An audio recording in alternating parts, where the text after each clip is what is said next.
Hey everybody, what's going on? Welcome to 101 Weekly, episode 34. It's not really an episode. You guys know when we're ready to get down after a game, we just get down and we get it done. And this is the player ratings that we're going to look at from today's game.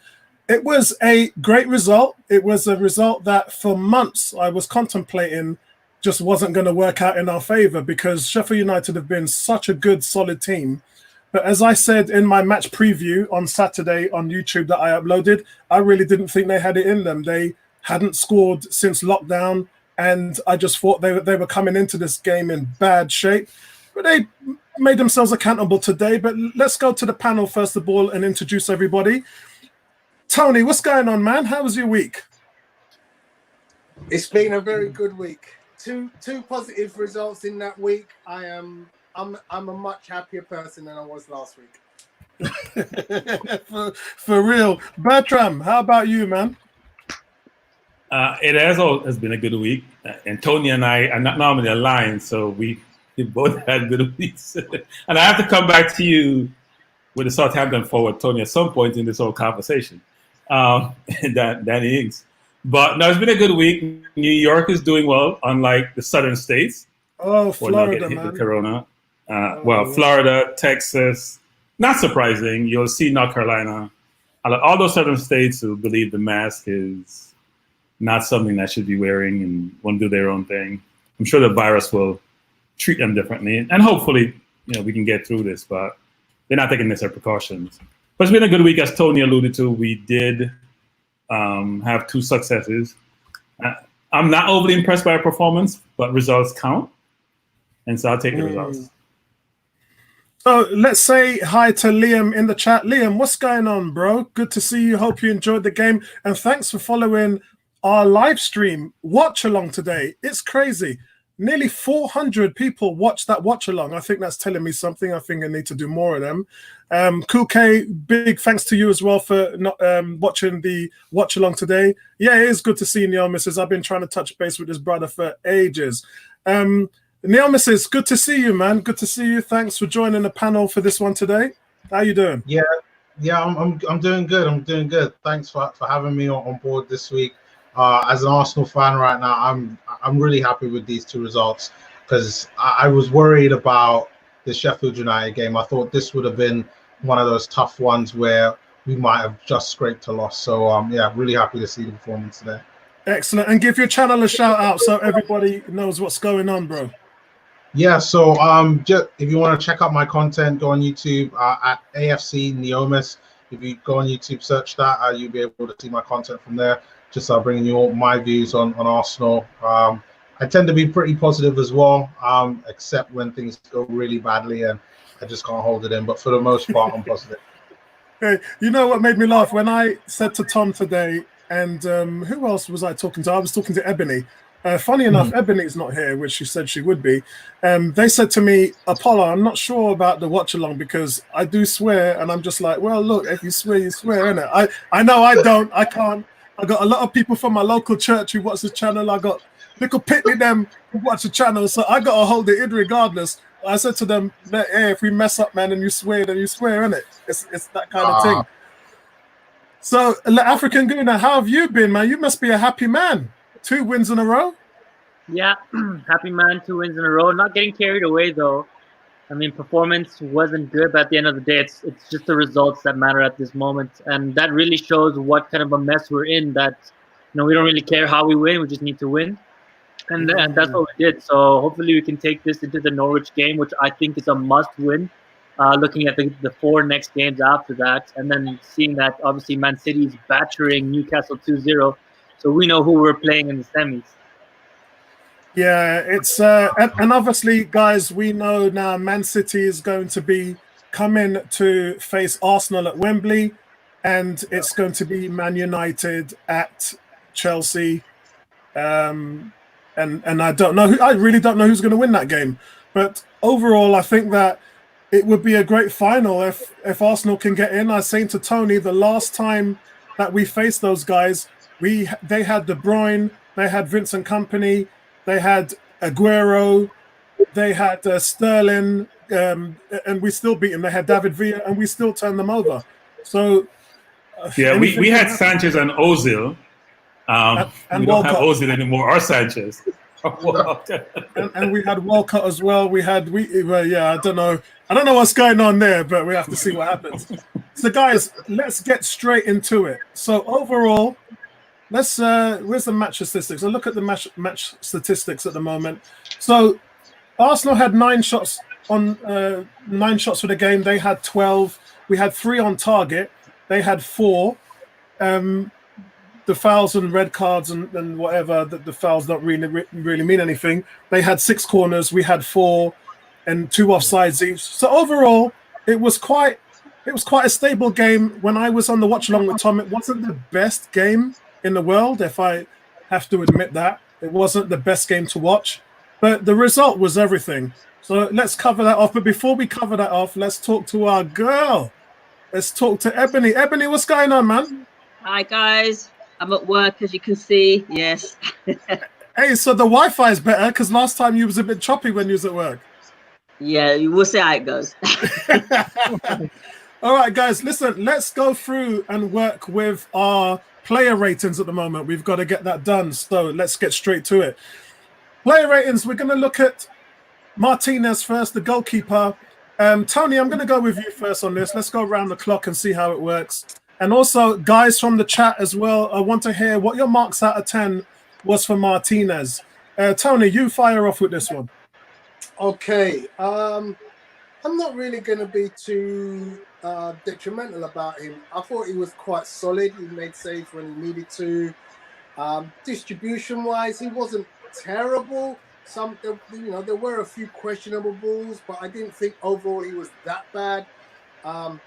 He did not try to put himself under too much pressure. I think we played out with more confidence than I'm usually accustomed to.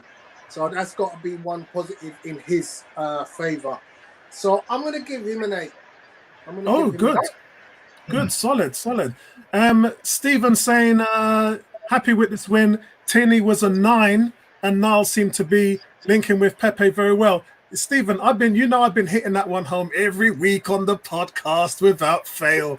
There's certain pattern to Apollo right now. It's the Eddie Nketiah. Yeah, let's not hear anything from you, Bertram, about Eto or anything like that.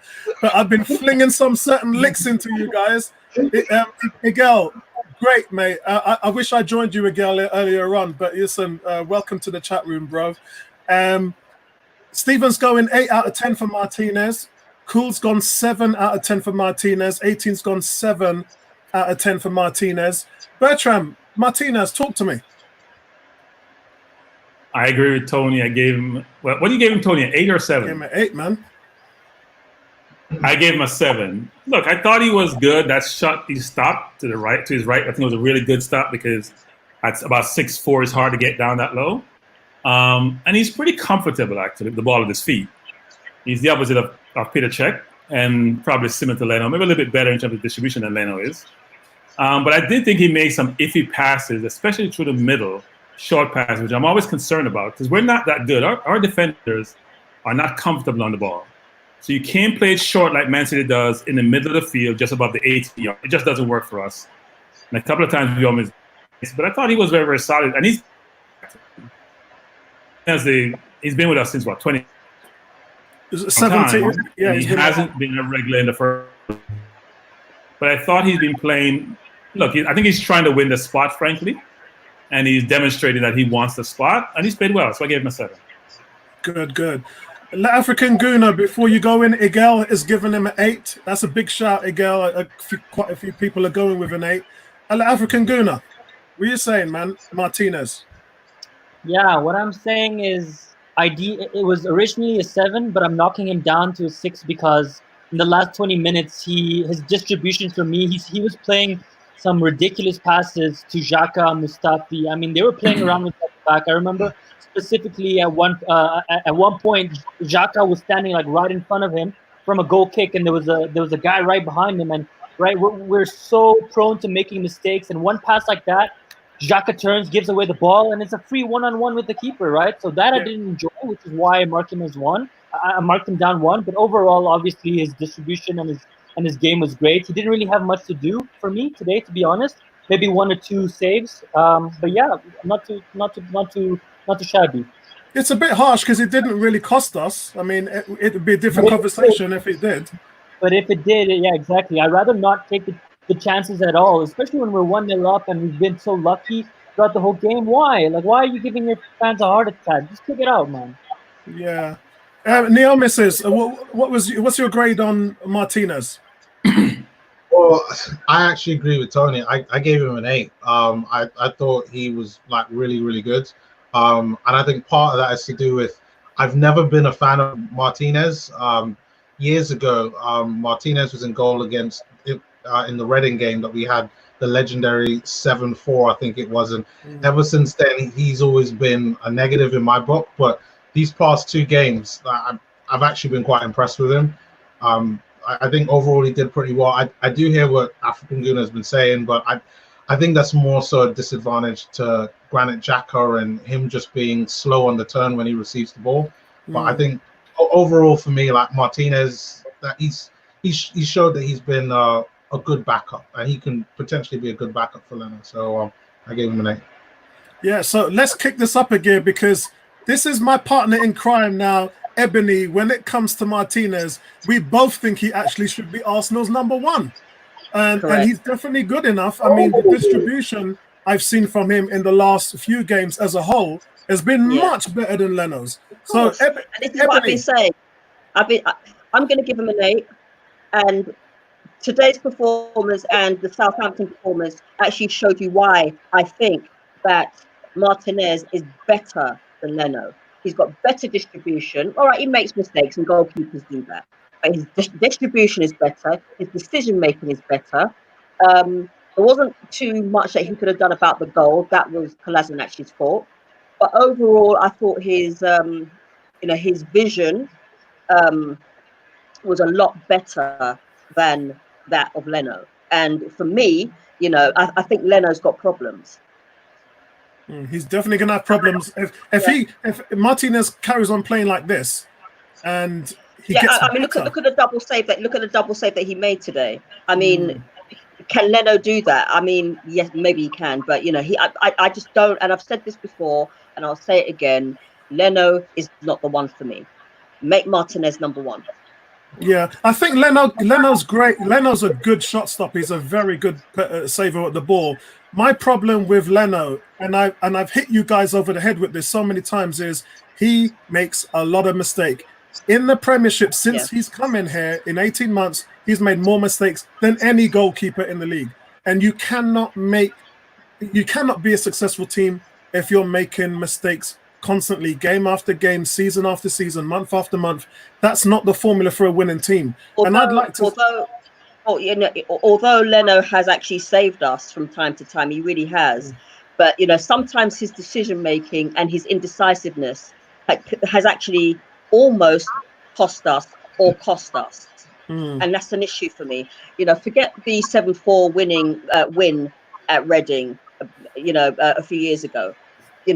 Because he wasn't played regularly. Now that he has the opportunity, people can actually see him for who he actually is. And I don't know what happens in training with regards to Leno, but I think Leno should be dropped, and Martinez needs to be up there because both have the potential to be great goalkeepers, but I think Martinez will push it a bit further.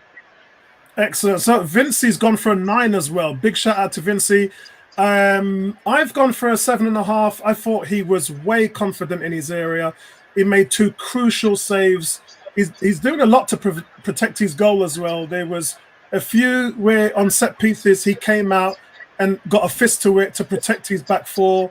And it's just a great thing to see a goalkeeper that's decisive in his ball placement and he's confident. I mean, those passes he played, which Neomis and African Guna was talking about, he played them because he's very confident in his ability. Unfortunately, the people who's playing the balls too are not very confident. But we move on to Mustafi, guys. Mustafi, let's go with Tony on this. Tony, Mustafi, and guys in the chat, let's hear your grade for Mustafi, the serial offender. Okay. He wasn't at fault for the goal, but you just know he's just not the quality that we require in the centre back. His positioning, his passing is not great. He has attributes which are good. He's a good tackler. But sometimes he gets caught out of position, and all distribution-wise, he's useless. There was a time when he actually was half decent at a crossfield ball, but he worries me, and there's nothing that has shown me that he's the player that we can rely upon. If we're going to keep any of the 8 centre backs that we've got at the club, then he's not one of them for me. But based on today's performance, he really didn't do a great deal wrong. So I'm going to give him a 7. He didn't do a great deal wrong. Wow, that's generous. I didn't think he did a great deal wrong. Tell me where he made mistakes. Yeah, he made a few mistakes on his positioning today, and didn't block out. They weren't drastic mistakes which counted in goals or goal threatening opportunities. I just think he's not a good player. Okay, 7's generous though. I'll give you that. Yeah, it is. But Bertram. Before you go, Bertram, a big shout out to Trading Guy as well, who's a big fan of the African Gooner. It says African Gooner, you always say he's right, he's never wrong. Solid game, but the passes near the game, yeah, they were heart-dropping, they really were. 18's gone for where's 18? 18's gone for a 4 for Mustafi. Cool K's gone for a 3. Damn. Yo, Cool K, we're talking about the Sheffield United game, not the Brighton game. Yeah, just to remind you which game we're talking about. Vincey's gone for a 6. Stephen's gone for a 7 as well. I watched Mustafi a few games, and it seems to be the only one trying to put the defense in order from corners, etc. Had a few words with Mari in the first game. I hear you, bro. And Bertram, before Bertram, guys, I appreciate all of the contributions that you guys are making and donations to the page. And it all goes towards a good cause to making this a better show for you guys, as I'm probably going to be moving to paid service with StreamYard. So that will be probably something happening in the next month. And I will be able to bring you much more watch-alongs as well. So thanks to everybody who's put money and contributed into the channel. I appreciate it a whole heart. And Bertram, Mustafi. So I think Mustafi's biggest problem is Arsenal fans. Like Arsenal fans, if they like you, then you get good grades, no matter how poorly you play. If they don't like you, you get terrible play. Mustafi didn't do anything today to warrant a 3 or 4. Come on. I gave him a 6 because he didn't do anything great, he didn't do anything bad. He had a decent game. He's very aggressive in the air. He wins everything in the air. He tackles hard. The problem with Mustafi is he doesn't want to make any mistakes because he knows they're coming down him like locusts. So he just kicks the ball away, doesn't really try to find anyone. He used to make good passes, 40-yard passes. Not like a David Luiz, but he'd find his man. Now, he just want to get rid of it because he doesn't want to hear the backlash. So Arsenal fans have to take some responsibility for how he plays because he gets constant pressure. I try to judge players based on how they play in a given game, not their reputation, not how they played in the season. I gave him a 6. I think he warranted today. Look, all our defenders, as I say, David Luiz and Mustafi, takes back angles sometimes on players, just like David did against Mahrez. When Mahrez beat him and he gave the penalty away, you got to know when to go, when to jockey, when to back off. They don't sometimes. But to give him a 3 or 4 for today, like, that means you're atrocious. I didn't see that at all.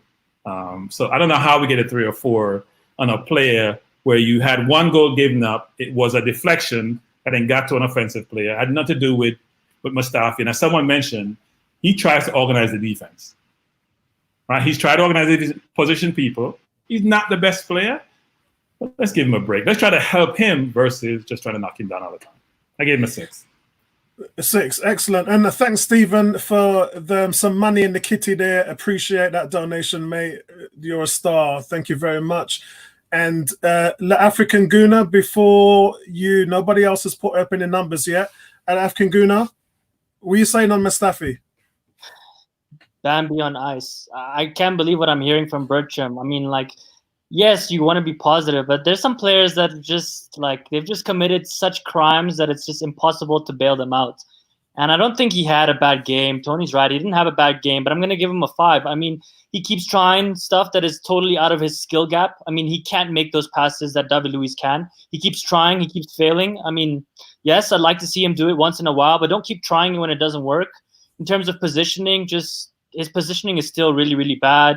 And again, it's just reflections off of what we've seen, right? It's not that I hate him or I have an agenda against him. I just don't feel that he brings solidity whenever he has the ball. For example, there was one pass where he let it roll under his foot, and I was just like, I gasped for air because, again, that could have been a free goal, right?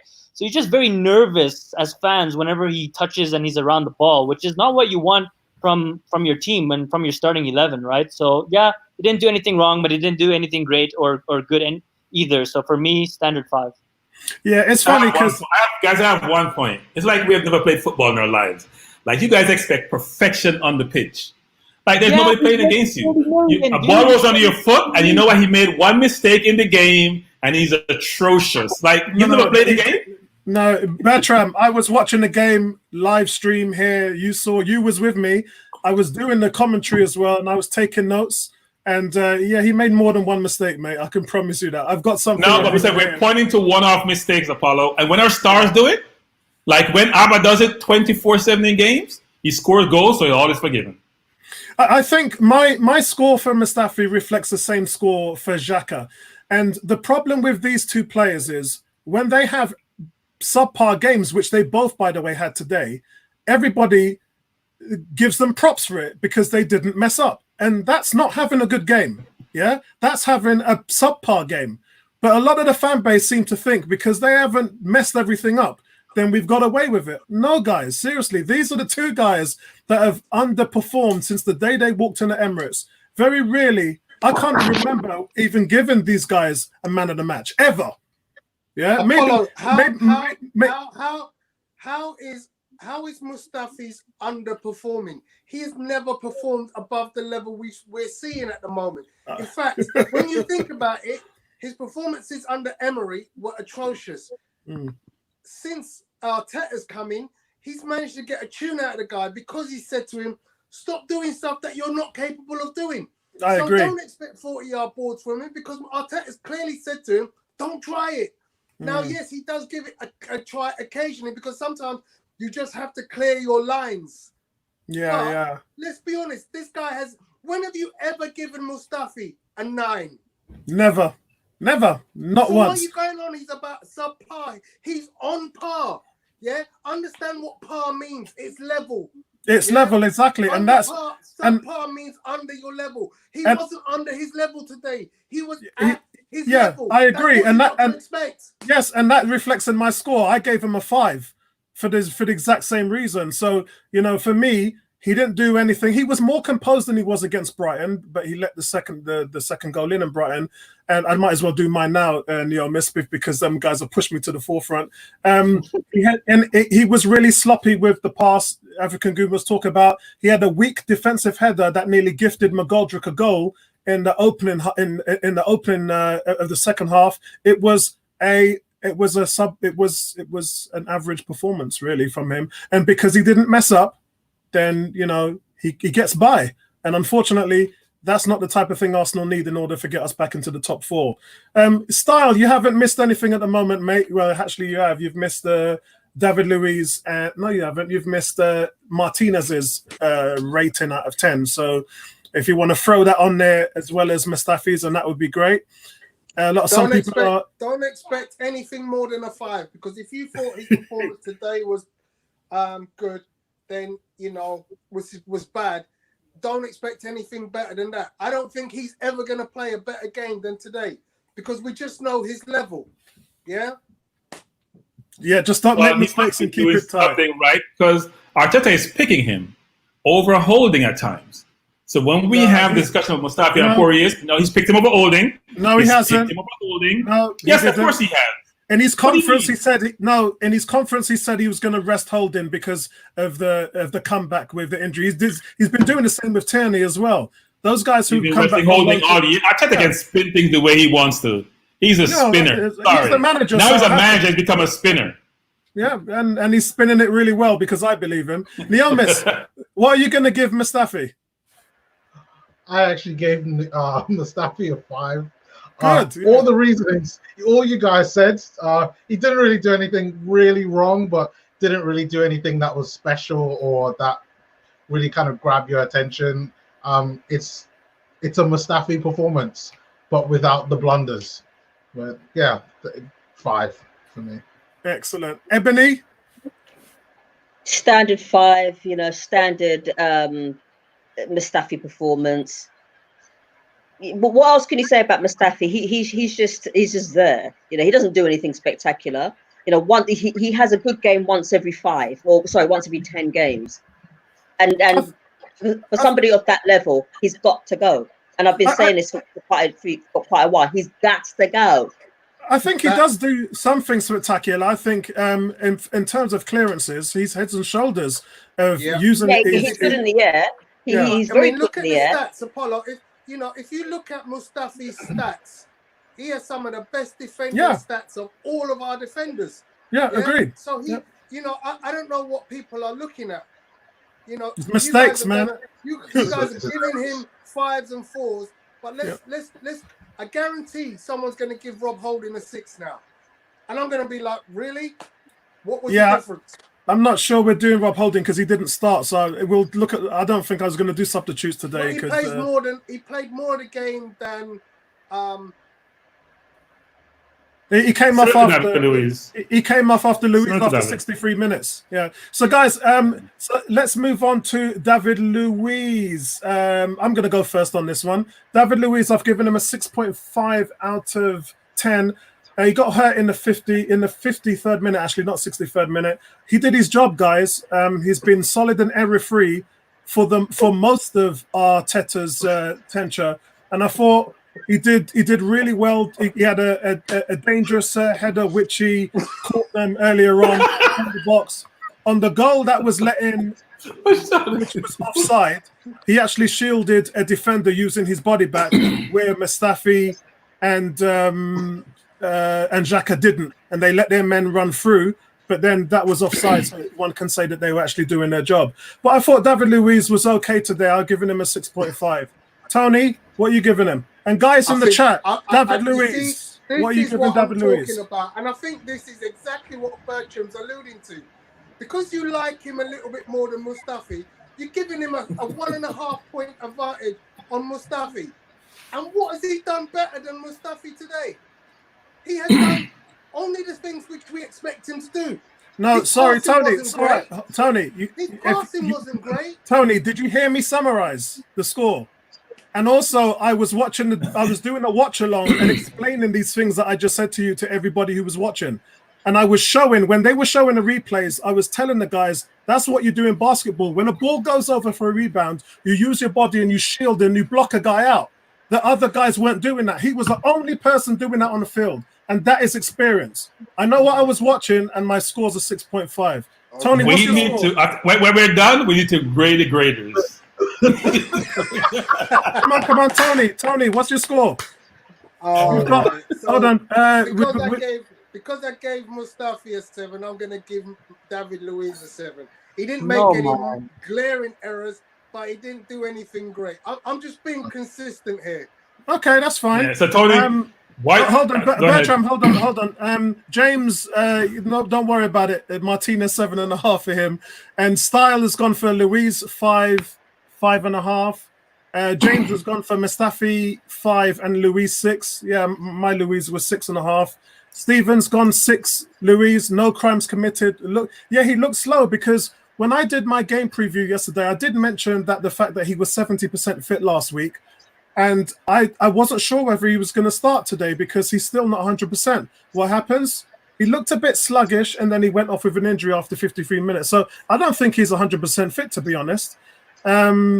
Style is given... Martinez has gone 7. Luiz, 18's gone. Luiz a 7. And Aaron's gone Luiz a 9 because he got injured. Bertram, you got the punch. Look, as Tony said, David didn't have his normal game. We didn't see those 20-yard passes, 30-yard passes, ball-splitting defense. We saw none of that today. So I'm not sure how he even gets close to a 7 or gets a 6.5. I gave him a 6 because just like Mustafi, he did the basics. He got through the game, didn't get through the game, frankly, left just after halftime. But there's no way I could give him a 7. I thought he was a 6, just like I thought that Mustafi was a 6. But I think that was very funny about giving him a 9 so he can get off the field. Look, David Luiz should be playing center midfield. He played him in a back three today, maybe to protect David. He probably played a back 3 to protect David today more than anything else, and not because he wanted to go with 3 defenders. You know, when I spoke to Graham from AFTV and had this conversation with lead judges as well, we're wondering how is the guy plays at holding midfielder, a sweeper, if you like, for Brazil, and we've never seen him play that. I think in Chelsea he's played it for a few games there. PSG, he played there for half a season. He played as a holding midfielder, and for Arsenal, nothing. I mean, he can be a holding midfielder, no problem. So could Callum Chambers, but we're just not seeing that here at the moment. No, when we beat him at the Emirates, when Conte was here, he moved him to a sweeper position for Chelsea. So when we destroyed him at the Emirates after that game, I think they had lost their first 2 games. He got moved to sweeper, and it's a whole different defense in terms of how they play. Yeah, Aaron, I would try it as well. I watched an abundance of games at PSG, and he was excellent there. And again, I've watched a lot of games in the World Cup with Brazil. A few he's played at centre back, a few in the midfield, and he's quite adept there. But you know, it's whatever, man. African Guna, David Luiz. Tony made me laugh there. It's funny because we've spent so much time with each other on this panel that we know which players people are more fond of than others. So that's why we have these reactions. And I respect you a lot, Apollo, but one thing I'll never agree with you is why you rate him so much. For me, again, I mean, I have to be consistent. A 5. I mean, didn't do anything too good, didn't do anything too bad. Average standard game for me. And yeah, I mean, what more can you say? When he went off, to be honest, I was kind of happy because I just had this this kind of pressure released off my shoulders that is one person left on the field that can potentially make a mistake, right? So that's just my feeling. Hey, Neomesis, I have to apologize to introducing you to all these crew last night, and I'm just kidding. I'm just messing around. Hey, Neomesis, Neomis, what would you give David Luiz? I actually gave him a 5. Again, it was to be more consistent with what I gave Mustafi. Whilst he was on the pitch, I thought he did okay. Again, he wasn't that kind of defensive playmaker, like pinging balls long to the strikers. And like you said, he did look a bit sluggish, but he had an okay performance. Didn't do anything, again, really special, but didn't do anything that was David Luiz. So, yeah, a 5. It was an okay performance. So Vincey's saying he can play the sweeper role, but we don't have the players to complement that system. Vincey, what we did is we went with 3 at the back again. So we definitely have, 2 games at 3 at the back and 2 wins. I mean, Arteta's going to have to take with that what he will, because he doesn't really like the system. He's only doing it because of the injuries he has to centre backs. But we're winning. We're winning with 3 at the back. So Vincey, it's something that he's going to have to look at. Aaron, don't rate Luiz because I trust him being the last man. He would just sit in front of the defense, ping balls to drive him in. Again, guys, he's not 100% fit, but when he is, nobody in the back can pass the ball out like David Luiz. Ebony, David Luiz today. For me, average 5. I mean, the thing about David Luiz is like he either makes mistakes or he doesn't, and he is very, very, very error prone, and he has cost us games, or almost cost us games as well. I thought today, yes, he got his body in the way, but that's about the best part of his play for me today. So, other than that, he looked sexier on the bench with his knee bandaged up. So I'm going to give him a 5. Excellent. And you only get that from a female supporter, guys. He looks sexy on the bench. You're right in. So, guys, Klasnach, Tony, Klasnach, you got the conch. Guys, in the chat as well. Let's throw your Klasnach stuff out. I feel like I'm sticking out like a sore thumb here because I'm giving people too high a grade. And this is a conversation we had many weeks ago. I grade people on what their performances in the game. Yeah. So if I was to grade David Luiz and Mustafi as players out of 10, I'd probably give them a 4. But if I'm saying, well, okay, the best that they can be is a 4, then I would give both of them players a 4 today. But based on the fact that they're a level 4 player, they actually play not bad to their level. So that's where the 7 came from. But I'm going to realign both my previouses with Bertrand because I think, you know what, I'm sticking out too much. So Mustafi and Luiz are going to get a 6 for me. And Kolasinac, is it Kolasinac we're doing? 1 glaring error. Other than that, again, you know, what does he bring? What does he do? You know, he doesn't work in that 3 for me. He's a much more effective player when given license to run forward. His best contribution in a game is actually in the other half of the pitch as a wing back or as a proper left back where he's allowed to advance. When he's held back as a centre back, he's nothing to me. So I'm actually going to give him a 5 because of the error mainly. But he's not much different to Mustafi and Luiz. He's a nothing player for me. And it's funny you mentioned that. I did mention what David Luiz was doing in the box by shielding strikers from getting into positions to score. Klasnach and Mustafi wasn't doing that. And Klasnach, quite frankly, I was shocked to see him get a call at centre-back, knowing that wing-back is his most preferred position. But when you look how Kieran Tierney played today, you're going to have to ask yourself, is Klasnach going to give you a game like that? Sometimes, not consistently. Yeah, but you know what? He has been able to do that. This is where I'm slightly confused because we all know Kolasinac is very capable in the last third of the pitch. Yeah. You know, he's not the worst at delivering a cross. He's not the worst at interplaying with strikers and wingers. So his game for me is predicated on being an attacking force as opposed to staying at the back. Yeah, it's strange. I mean, he had a look at Tierney in the last game against Southampton as a back 3, and he's decided to switch it up a little. So Arteta's still trying to find out what's working in this system. Guys, we've got James is going with a 5. 18 ain't playing today, man. Jeez. 18's going with a 2. Vincey's going with a 6. And I think that's all we've got at the moment. Stephen hasn't put anything on there at the moment. Bertram, Klasnach, you got the conch. Well, I gave him a 5, and it's when he gave up the goal, I realized he was playing. I didn't really realize he was playing until he gave the goal away. He wasn't doing much, actually. He's not a defender. I think this is a little bit confusing for him. He's not a defender. He doesn't defend. He likes to go forward. He likes to go by and cross the ball in the middle to his forward. But when it comes to defending, his positioning is always all over the place. He doesn't know where he's on the field. He's not aware. His awareness factor is 0. And that's why he struggles, because unless you're aware where you are, know where the forwards are or the opposing players are, and position yourself, he struggles. So I gave him a 5. And sometimes today, I think he was interchanging with Tierney. So I found it difficult. I didn't think he was playing exactly in the 3 as he should be playing. I think sometimes he drifted just because he's naturally on the wing, and it wasn't normal for him, I don't think, to play there. I'm not sure why Arteta put him there. Maybe it's because he's left-footed. But look, it's Kolasinac, and we talked about players. You know, we keep talking about Mustafi needs to go, David needs to go. We have a whole team that needs to go. We can't get rid of the entire team. So let's try to help the players who are here, except for Lazy. Yeah, I kind of agree with that, because you're not gonna. We had this conversation before, didn't we?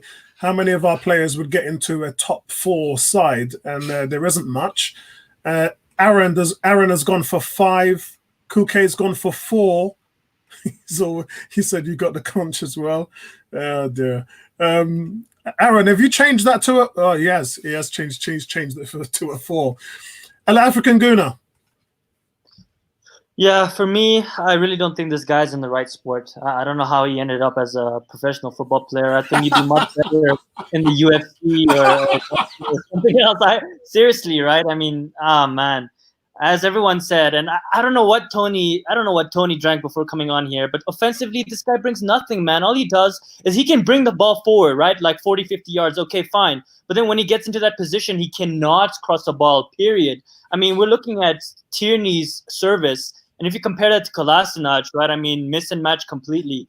As Bertram just alluded to, didn't realize he was even playing really until he made that horrendous error where, I mean, kind of basically a similar goal to what we conceded against Brighton, right? I mean, exact same error. And yeah, for me, standard 5, again, didn't really do much.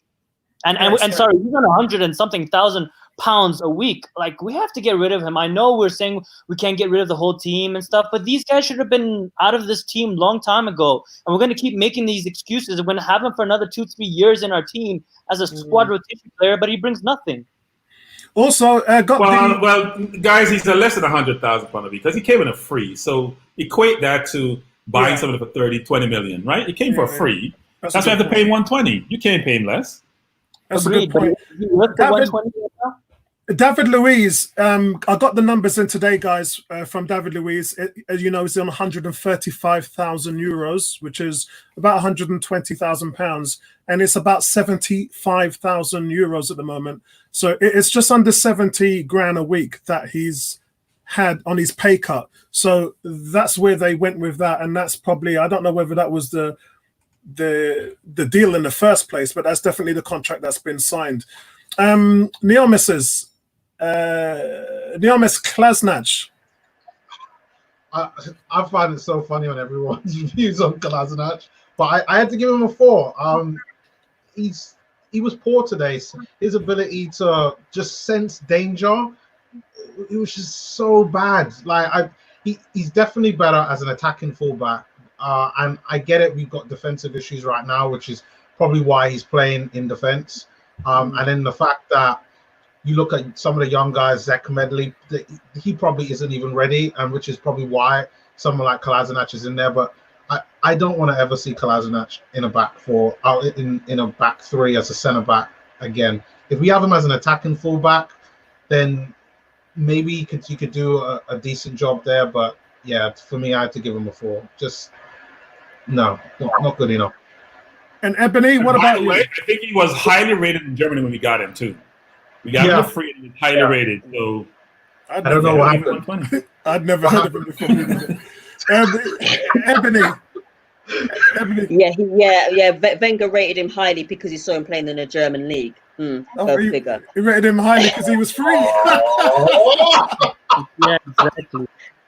Nothing bad about the German league. It's just that, you know, it's different. Anyway, Kolasinac, I'm going to give him a 3. The man can't even cross his fingers, let alone cross a ball. You know, he plays better as a wingback. Play him there. Do not play him as a defender because he cannot defend. He cannot cross the ball. If he's attacking and he's going forward, great. That's his forte. He cannot defend. He cannot defend. And the fact that he gave the ball away, well, he actually gave that Sheffield United a goal. It was his fault. Therefore, a 3. Sorry, that's all. 3. Yeah, I've gone with Neomis. I've gone with a 4 as well. And obviously, he struggled on set pieces as well on that. You have to remember, guys, look, and I talk about the game, you know, we do a lot of game studies, game films, looking at what's going on. I really focused on this throw-in thing that Stoke used to do. And this team, Sheffield United, came out and they were literally firing bombs into the box with these throw-ins. And when you do that, you have to block out strikers. You got to do it. And David Luiz was the only person in the box that was doing that. And Klasnac and Mustafi was allowing them to just run around free. They were putting one of the guys mentioned, I can't remember who it was. It might have been it might have been Liam. One of the guys was mentioning, why do we always put small players on big strikers? Why do we do that on set pieces? It just doesn't make any sense. And they were flicking the ball along with Brian all day long, and we had no answer to it. And but I think, Paulo, what we're missing is that we're a small team. Yeah, we're a very small, lightweight team. So if you notice in the game, Ceballos got pushed around by this big defender who's just pushing him, and he's falling down because we don't have the physical strength. That's why we struggle on crosses and throw-ins that are long, because we don't have the physicality to push off those players in the box. Yeah, I mean, for me, he was at fault with the ball. He struggled on set pieces. He looked like he had no idea what his responsibilities were, so I gave him a 4. Guys in the chat, and Tony, we're moving on to Maitland-Niles. This is where things are going to get a little better now. Yeah, Tony, come bring this one in. Guys in the chat, Maitland-Niles. Okay. I'm just gonna leave this one out there for the African Gooner. The guy who you said can't assist last year, 2019, made 7 assists in the Premier League for Arsenal, second only to Alexandre Lacazette.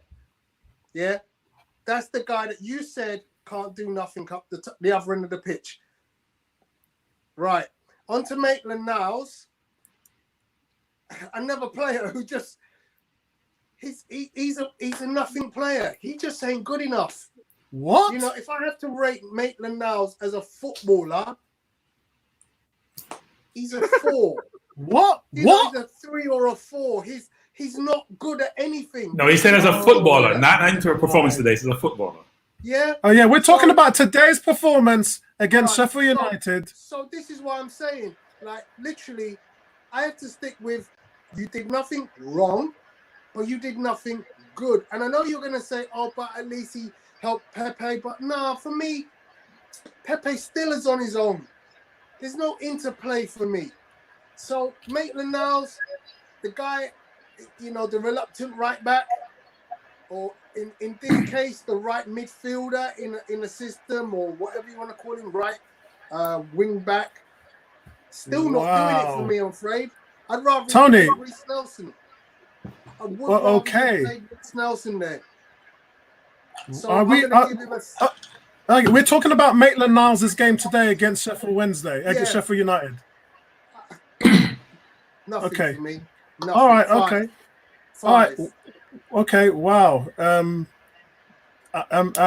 in shock by that. 18's given an 8. James is given 7.5. Stephen's given a 7. Vince is given a 7. James saying this. Yeah, I thought that some people have got him down for man of the match. I think BBC had him down as one of the man of the match as well. Niles 6.57 was good, but does have moments where he switches off. I agree with Tony. He doesn't link up play, but we're still giving him a 7 there, Aaron. Bertram. So I gave Amen a 6.5. I think we're going overboard with him actually in that game. He made a lot of bad passes. You guys need to watch the game sometime and track. People always pick up Xhaka. What he does wrong is in the middle of the field. Maitland-Niles make passes with no pressure to the opposition. That's why we can't keep the ball, because people are making passes to the opposition with no pressure.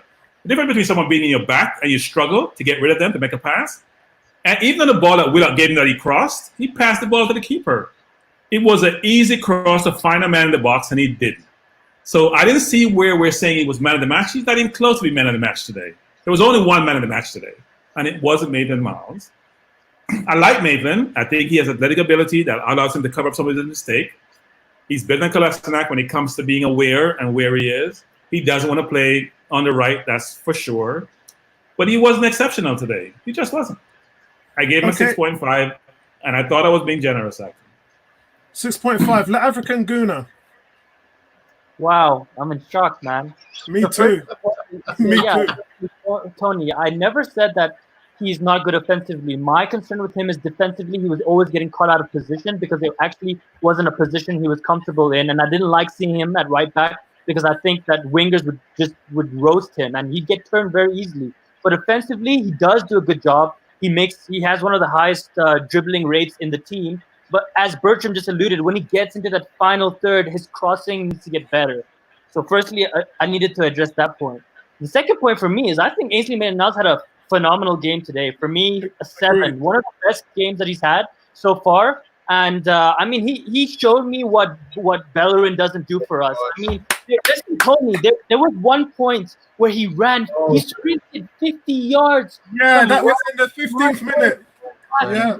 It was beautiful, man. And that's what I want to do right back doing, is coming all the way back, sprinting back, and breaking up the play, and then switching it back and putting us on the offense. Again, he has a lot to improve, and I'm still not 100% convinced on him, but I have to give him his props. Today, he gave Pepe a lot more support. Yes, Tony, you're right. There still needs to be a little bit more integration and play, but I think that'll come over time when they start playing with each other and understanding each other better. In a string of games, you'll start seeing that they perform better together. I think he had a good match. 7 for me. Not man of the match, one of the top performers. When me and Tom was watching the game today and doing the watch along on YouTube, we couldn't believe how devastating that right hand side looked. It was like, where has this been all this time? You know, Pepe came alive today for one reason, and that reason was Maitland-Niles. Carletto, good to see you in here, man. We've missed some of your scores. He says if Maitland-Niles would man up and accept the backup right back job, we wouldn't have to sign Suarez. Completely agree. It's funny because they were playing him in the midfield all the way through. This is the first game he's actually featured there, and that's because, quite frankly, nobody wanted to see Bellerin again. And I'm so glad. I mean, this guy did more in one game. I might as well talk about Maitland-Niles because I'm chatting now. He did more in one game than Bellerin's done in the first 3 games. Hard working, got forward, ran back. He was box to box on that side, and supported Pepe, gave him the balance that the team hasn't had since Maitland-Niles featured there originally. And we've been, you know, he even sat deeper and he defended when he needed to. 22-year-old, really coming on nicely in his development for me. I gave him a 7. Neomis, what would you give him? I gave him a 5 in this game. For me, he was just non-existent for a lot of the game. I didn't like his performance. There were some times where I'm finding Pepe having to track back a lot of the time. And you know what? I probably am a bit biased because I'm not a Maitland-Niles fan. I don't think he should be playing anywhere near in defense. I think closer to central midfield, at least defensively. But I mean, this is a player who doesn't want to defend. So I really see it's difficult for me to see how Maitland-Niles fits in with this squad. But for me, it was an okay performance for me. I'm kind of done with Maitland-Niles, to be honest. I really am. Stephen says we have to consider the opposition. Yeah, because as we all know, this team came in without scoring a goal. They were low on confidence, and when they went in at halftime, we were kind of breaking them, and their manager did a great job in getting them to come out in the second half and really put it on us. They thumped us right in the face in the second half, and we couldn't deal with it for the most part. And it wasn't until that water break, and I said to Tom, I said, Arteta's going to have to get their collective thoughts here and get them to be tighter on the flanks. And they were. Arteta made the adjustments, and that was a great deal by Arteta today. Ebony. I think, you know, Ainsley Maitland-Niles, I mean, he's done an okay job at the back, on right back. And maybe he's starting to give Bellerin a run for his money. I thought he was okay today. I mean, there were spells where he was also non-existent for me. And, you know, sometimes his passing just went cock-a-hoop. I thought he did okay. He was okay. He wasn't spectacular. Maybe it's high time that he was pushed forward to his preferred position, but maybe in a central midfield, but a central midfield role, but defensively. But today, it was just a so-so performance. It was par. So I'm going to give him a 5. Yeah, I think if he doesn't play today, then we don't win this game. Because Pepe was lights out today, and he was allowed to be because of the support that he got. Too many times, every game after game, we see Pepe just on an island, and we all sit here and we're all saying, why is this happening? And today, Pepe was the star of the show, really, and he was able to do that because of the support he had. If Bellerin plays today, we probably lose this game. in my opinion. Let's move on to Kieran Tierney.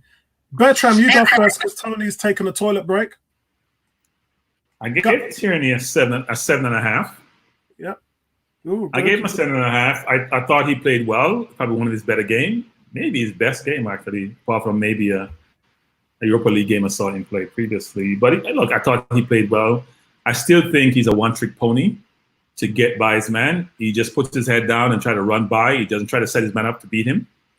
And he thinks his speed is always going to get him by. And this is the Premier League, not the Scottish League. But I thought he played well. He passes well. He's quick. His crossing is good.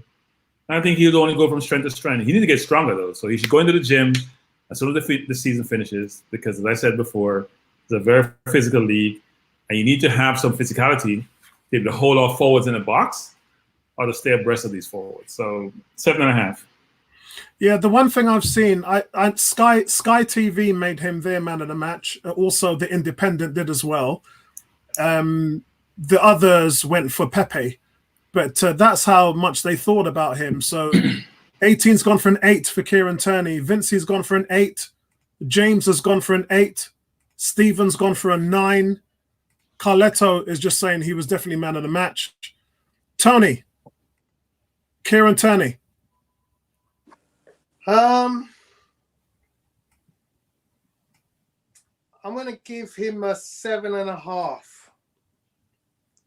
I thought he showed some good play, some good interplay, some endeavour. But I'm still not convinced. I'm erring on the side of caution before I start praising him and saying he's the next best thing since sliced bread. You know, as you said, you know, sometimes he doesn't lift his head up. Is he making the right choices in the final third? You know, look, if you're going to compare our history of left fullbacks, you know, Nigel Winterburn, Ashley Cole, Gail Clichy, you know, then he's got a long way to go before he can get anywhere near to filling in some of the boots that have come before him. But you know, I'm just holding fire. I think he was all right today. 7.5.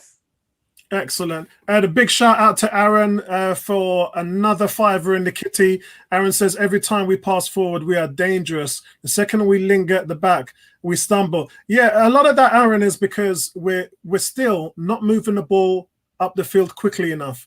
And if there's one thing that Xhaka doesn't do, is that one thing. And it's not just Xhaka. I'm not pinning it on Xhaka. I think it's the whole team. The whole team has this inability of just moving the ball quickly up to the strikers who, you know, when you look at the likes of Nketiah and Aubameyang and Pepe, these players that we've got, they are very quick. They've got great movement, but if you're not getting the ball there, then defenders are allowed to come in and take those gaps and those spaces. And unfortunately, that's what's happening in this team right now. We need to have midfielders who just move this ball as quickly as they can and put teams under danger. As Cricket Ball, Tierney, another 8, man of the match for you. Shaw's at that left side. His passing was brilliant. His passing, I tell you what, that guy knows how to pass the ball, man, and he knows how to cross the ball. That's what I was the most impressed with. In yeah, Carletto, yeah, they are hard to please, but at the end of the day, man, it's like it wasn't a great game today, but we got the win, and that was the main thing. And you know what? I've got to be honest with you guys. This wasn't counted in our 10-game run. Remember, we had the predictions in a 10-game run, and I didn't think we would. I thought Sheffield United were obviously a stronger team, but their form has been so bad that I thought we had a chance to take this today, and we did. The African Gooner, it's you, Kieran Tierney. Yeah, so I don't do halves. For me, 8 tied man of the match. I don't understand why these two are complaining about Tierney. I mean, oh my God. This kid has been the left back I've been looking for like 10 to 15 years. And again, Tony, I'm not your age, so I'm not looking 30 years ago. I'm looking in the last 15 years. He's definitely the best left back we've had in the last 15 years. Think about Andre Santos, even better than Clichy, in my opinion. This guy is consistent. He's responsible, reliable. Whenever he has the ball, I don't fear that he's going to lose it or he's going to make a bad decision. I trust that he's going to make the right decision. And Bertram is saying, better than Nacho Monreal? Yeah, I think he's better than Nacho Monreal only because he's younger. I think Monreal he reached an age where he just couldn't do much. I mean, he's reliable, but so is Tierney. I think Tierney's just more dynamic than Monreal, in my opinion. I mean, even Monreal if you look at the shots that he took, I mean, Monreal was a solid player, bro. Left back take a shot like that. So for me, Monreal definitely was a solid player. Sorry? How many goals? Do you know how many goals Monreal scored for Arsenal? Dude, he just started. He just started. Give him some time. I bet you in 5 seasons he's gonna have more goals than Monreal. We'll make a bet on that. Bet? Let's put that bet on today. Yeah, let's make that bet today. Tickets to the home game between me and you. Guys, I think you're both right. I think Monreal. I do the player ratings, and I've done the player ratings on 101 for 5 years now. 5 years I've been doing it after every game, and the most consistent player we've had in that team was Monreal.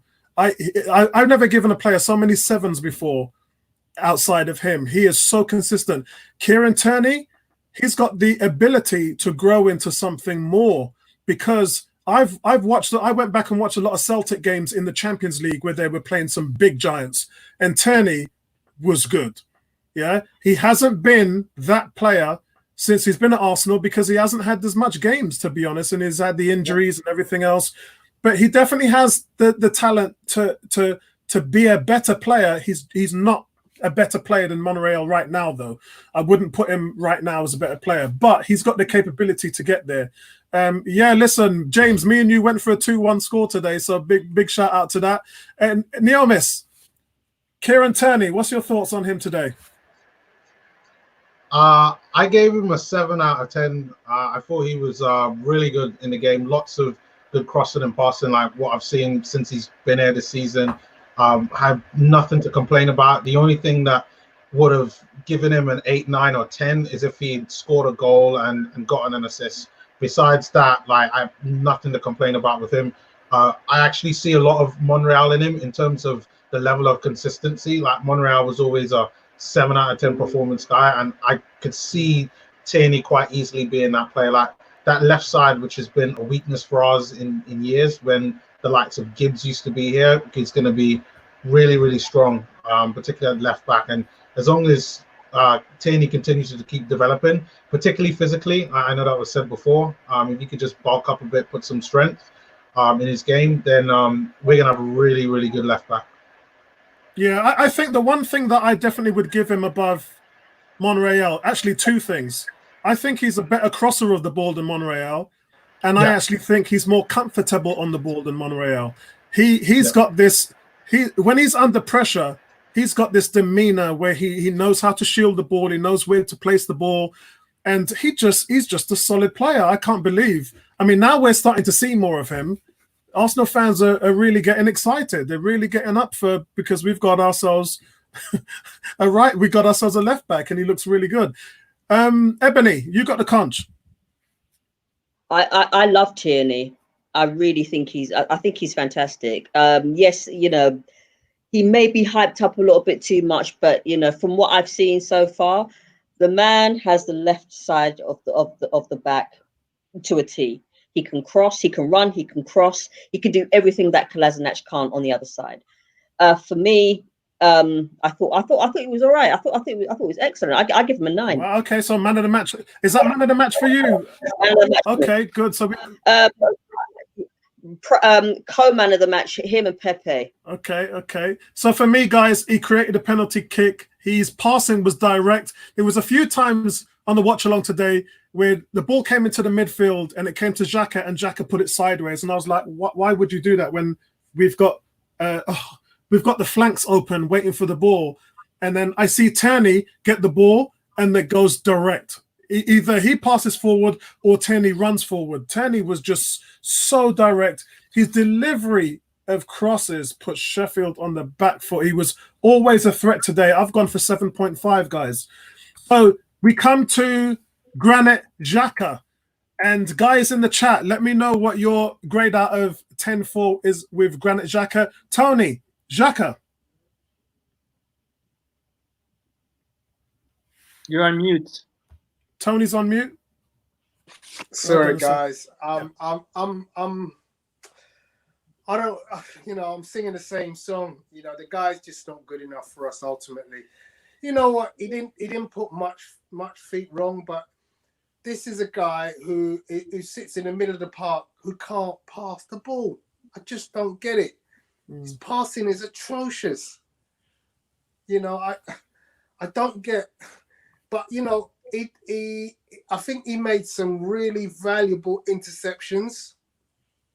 I think his positioning wasn't the worst, and as I said before, he kind of makes an option for Martinez to have an out ball. He seems to be always the guy that Martinez seems to always look at Xhaka, and then Xhaka would make. I felt more comfortable with him playing out to Xhaka today than I ever felt, in all honesty, especially under Leno. So I got to give him some credence there, but I just don't get, the hype or any kind of sense of elation about having seen that guy in the middle of the park, because when he gets the ball, I just don't see him doing anything creative. He's a turn on the spot, look back, pass the ball backwards again. He's got enough. He just doesn't have an eye to see a pass. And I noticed a couple of times when a player makes a run and he's just too slow to spot the ball that he could play. So he's a 5. Yeah. No major mistakes though, but just doesn't do anything, and that's his level. Yeah. So we've got 18 with a 4. Aaron with a 6, because the team needs to be more stable, but still silly mistakes. Yeah, I mean, Kuke's gone for 3. Stephen's gone for a 6 as well for Granite, but better opposition, it would be a 2. Yeah, listen, the one thing, Tony's talking about his passing, which he's supposed to be known for, but what disappoints me, with a midfielder, you need range, yeah? It's like when, I played safety, yeah, in American football. I played safety. And as a strong safety, you need to make yourself accountable around the box. If you're running a 4-6 defense or you're running an 8-man box, you need to be the 4th linebacker or the 5th linebacker, depending on what system you're playing. But when you're a free safety, you're the last man of defense. You need to have the ability to be able to get to support each cornerback on the left or right, or if the ball goes deep, yeah? A lot of you don't understand American football, so I forgive you. But in football, a midfielder needs to have range. That's why they call it box to box. They don't call it center to center. They call it box to box because you have to be able to be supportive in defense on your side, and you have to be a support structure on the front end with your strikers. And he can't do that. He can't run. So I don't really see how he helps this team. And again, it's another one like Mustafi, where when he doesn't make a mistake, and believe me, today he didn't give a lot of balls away, and I was surprised to see that, because normally he gives the ball back to the other team about 4 or 5 times, and he didn't do that today. So it's a solid game from him. Solid 5. He gets a 5 from me, but he's solely lacking. This is where I was on him really hard in the second half. When Sheffield was starting to dominate possession, and we were playing the ball out from the back, and we needed somebody to get the ball in the midfield and keep the ball and keep possession. He couldn't do that. We were losing possession, and the ball just kept coming straight back to us on the back foot. And it's just like, that's the difference between a Fabregas, a Cazorla, a Rosicky, somebody in the midfield who's good with the ball at their feet and has great vision and has quick thought processing of getting rid of the ball in safe spaces. He don't have that. So unfortunately, like I said, when you bought him, you still ain't going to make the top 4. You never have done, and you never will do until we find someone like Thomas Partey who can come in and change the dynamic in that midfield. Bertram, Xhaka. So I gave Xhaka a 6. And actually, if you take a step back and think about the team is better off with Xhaka in the team versus not being in the team. So let's think about the previous 2 games we played and the last 2 games we played. The team seemed like a more cohesive unit with Xhaka in the team. So all this not that Xhaka gets, because he's not at the level that he needs to be to get us to the top 4. If you think about the team and how he operates, how he plays on both sides of the ball, and he's not Tony says atrocious passer. I disagree, actually. I don't see Xhaka's mistake is when he gets the ball sometime, his awareness of when to turn, when not to turn. And he make a pass, he's just like, where did that come from? Doesn't mean he's a poor passer. It means that he's like David Luiz or Mustafi. There's going to be 2 mistakes in the game at some point. That may be detrimental. That may put you in a very difficult situation. That's why I think David Luiz should play in the center midfield versus playing center half, because you can't afford those mistakes. You play in center half. But this knock that Xhaka gets, look, he's not the best player. He's slow. We know what his deficiencies are. We know what his attributes are. But I think he's a leader, and that's why he captained his country, and that's why he was captaining us before. He's a leader on the field. Most time leader, we have Aubameyang as a leader. Aubameyang is not a leader. But we gave him captaincy for whatever reason. He doesn't do anything in the field to suggest he should be captain. So we should look at these things, actually, which is people bring intangibles to the game. And Xhaka does have deficiencies, which can be deemed appalling, but he's not the worst player on the field.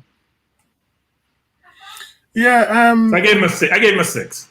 You gave him a 6. And I should say I'm currently looking at the stats for the game, and I think I misrepresented him a bit, because he was actually one of our best passers in the game. He's actually on Who Scored Match statistics, which is what I use for my some of my stats. He was our best passer on the game, succeeding in 42 out of 50 passes. But Tony, I told you most of them went sideways and backwards. Yeah, that's the thing, isn't it? Yeah. It just didn't add anything to it. And what it does, it slows. We want the ball to move forward quickly. And the thing that says that is that in all of those passes, he didn't play one key pass. In all of those passes, 50 passes made, 0 key passes in the entire game. La African Guna. I actually have a lot to say, so I'm trying to structure it in my head. The first one is I'm so tired of spending energy on this guy and talking about him, because we all know that he's not good enough. The second for me is he got the captain's armband today, and I was not very happy about that. But I'll just leave it at there. I don't think he should ever wear it again. And I was really surprised that Arteta took that chance on even giving it to him in the first place. But you know what? It's okay. I'll let it go. The third thing for me is Bertram's talking about him being a leader. I mean, listen, man, leaders are not people on the pitch who commit crimes and give away free goals consistently. That's not a leader for me, because a leader is someone that you look up to that is going to carry the team into a win. When I look at him, I see him as obviously a liability. So a liability cannot be a leader. Those two, they don't match together, right? I do agree, however, that when he comes into the team, he makes the team more stable. And that just is so sad that we have to admit that he's actually making the team better. That says a lot about our squad depth and just the quality in midfield. The other thing I want to address is I don't understand how everyone missed this. But we're talking about Kolasinac making a mistake. Xhaka was the one who made the mistake that led to that goal, because he was twiddling on the ball trying to dribble someone and he lost it. So it wasn't like it all started from him. And trust me, when he makes mistakes, I don't forget, because like my eyes are laser focused on this guy, because I'm waiting for him to make a mistake, because I know he is. And he does it time and time again. He tries to dribble when he doesn't have the skill to dribble. He loses it in bad positions, and that's what cost us the goal. Yes, I mean, Kolasinac could have done better, but if Xhaka played smartly and distributed the ball properly, we would have never been in that situation to begin with.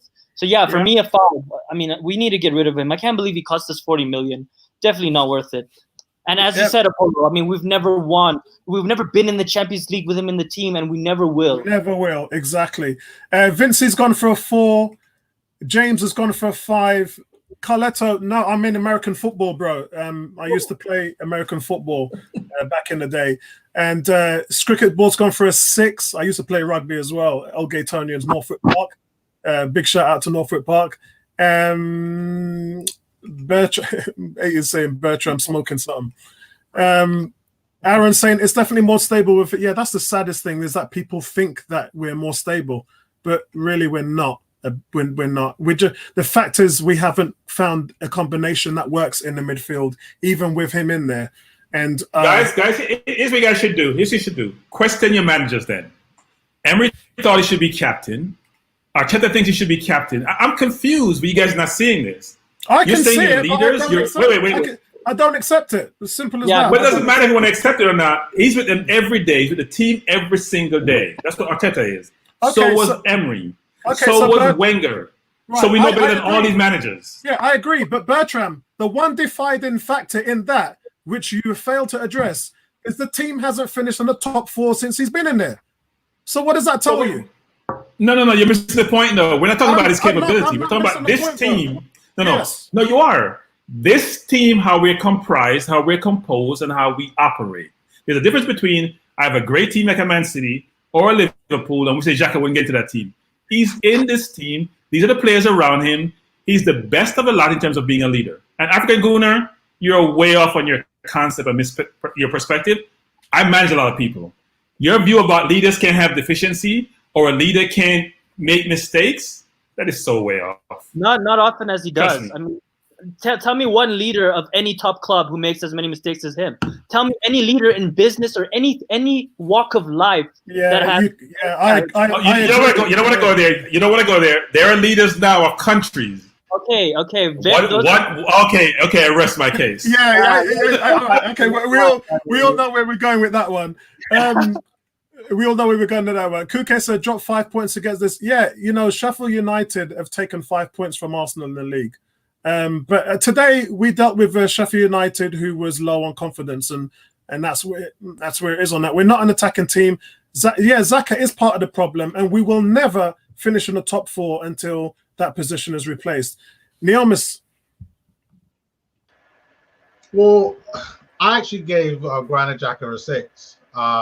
I thought his passing overall was pretty decent, and the parts that I would complain about Granite Xhaka doing are just things that he can't change. You can't change the fact that when he receives the ball, he's just not quick to turn around. That's just Granite Xhaka in himself as a player. So if you don't like that, then you have to just get rid of Granite Xhaka to begin with and change the way how our midfield operates, which is exactly what I want. I don't want Granite Xhaka there because I think our midfield should resemble a lot more closer to Liverpool's, where you have that workhorse type midfielder in there, your DM and your creative player to help put everything together. But in terms of Granite Xhaka being captain, I will say this: that's not a bad idea because the Arsenal captaincy is a poison chalice, and every one of our captains ends up leaving the club. You saw with Van Persie, you saw with Koscielny. So give Granite Xhaka the captaincy because in a year to 2 years' time, he'll leave. The same way how Aubameyang, he's going to be gone. So give him the captaincy and he'll be off. So can I address that email, that thing that came to him, taking Xhaka thing personally? What I'm saying is that we all agree that Xhaka should not be our CM. Yeah. We all agree on that. But judge a player based on their performance. Don't judge a player based on your bias. And we tend to do that quite a bit, actually. We don't like a player, so they'll never, unless they have an exceptional game, they'll never play well. I'm not a Xhaka fan. Xhaka is too slow. He has no ability to beat a man. His position is not what it used to be, and he makes mistakes every single game. Doesn't take away me from assessing his game within the game and say, how well has he done? Or him being a leader. There are leaders of teams that are not even on the field. You can have a player who is so good in the dressing room, they may not be good enough to start on the field, and they could be the leader of your team. This misconception that you have to be the best player is true, doesn't make sense. No, you So don't. you That's did one hear, of our leaders, in the dressing room. And we all know how he is. the Bertram, you did hear when the African Gooner explained that he helped give the goal away. Exactly. So I understand, but my question to African Gooner is, when does the play stop? When does the play stop? When does the play stop? When the ball is You out could of take bounds. any play. We could start at the beginning of the game. We could start when the ball got kicked off and says you scored in the 90th minute because somebody made a mistake that led to another mistake. When do you stop the play? There was a corner. There was a throw-in, for Christ's sake. That people give throwing away all the time. He didn't have nothing to do with the goal or the throw-in. So this conception that it was his fault. Within 1 minute of him giving away he didn't give away the ball. The ball would have been on the opposition side of the field. We would not even be in a defensive mode. So we went from being almost in an attacking mode to him giving the ball away to us being in defensive mode, conceding a mistake, and then goal. I didn't hear blame Pepe in the Brighton game, and Pepe lost the ball when we were attacking the other end. I didn't hear blame Pepe in the Brighton game. That's how he lost the ball. He got on the other side and they scored. we can't go back to what was done 5-6 moments ago. We got to go with, we had a throw in the defend. We didn't defend the throwing well. Pepe got a 4 in the Brighton game, by the way. Pepe got a 4 in the Brighton game. Again, this goes back to me talking about when Sheffield United came on top of us in the second half. We were supposed to keep possession of the ball in the midfield, and we couldn't do it. We just couldn't do it. Ebony. Well, you all know by now that I'm not the biggest fan of Granite Xhaka. I actually name him something else, which I won't do because I have respect for this podcast. Yes, you know, he is partly to blame, as I said earlier, for Sheffield United's goal. He can't pass. You know, he dawdles on the ball too much. He did that today. Leader or not, he needs to go. Okay, you know, if you want top players in your team and you want to attract top players in your team, Granite Xhaka is not somebody that, you know, that you want in your team to attract players into your club. Sorry, but he isn't. All he's got to his game, he has no range to his game. He has absolutely no range to his game apart from the long kick. He's got to go. And today is just a prime example of why he has to go. 3. So, guys, we're moving on to Joe Willock now. Joe Willock, I've given him a 6. He had a steady game today, and I was hoping that he would get the start, and he did. He didn't grab the ball by the horns. He didn't have an exceptional game. And it looked like a box-to-box midfielder, though, because he was busy in both ends, created some decent opportunities as well, and did help to try and push the ball forward, although he had side-to-side success. Bertrand, what's your thoughts on... Oh, I think Tony's ready. Tony, are you ready for Joe Willock?